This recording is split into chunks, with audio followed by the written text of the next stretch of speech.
As the victims in Oklahoma begin to rebuild their lives, local tornado victims from years past are giving us a glimpse of what that experience is like. Today, we checked in with a home and business owner who lost everything in Van Wert. We first brought you this story back in 2002. And today, News Channel 15's Gina Glaros went back to see how he's doing. Gina? That's right. November 10th, 2002. That's the day Jim Boyd of Van Wert Cinema says he will never, ever forget.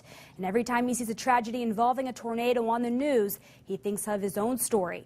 Boyd says it was unusually warm that day and humid, similar to today. He and his wife were out when the tornado ripped through his home, theater, and drive-in theater, which were all next to each other. Thankfully, no one was seriously hurt. The theater was between showtime, so there weren't as many customers there. $1.2 million later, his theater is rebuilt, and he now lives on the other side. He decided not to go through with rebuilding the drive-in. He's still not completely in the clear financially, but says he counts on his blessings. We were so incredibly fortunate that there was no loss of life associated with the theater, and precious few souls lost in that tornado.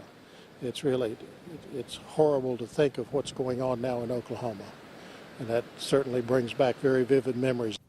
Boyd says they were fortunate because they qualified for a direct federal disaster loan to allow them to rebuild. Now, coming up tonight at 6, Boyd has some advice for the victims in Oklahoma. Gina Glaros tonight. Thank you very much.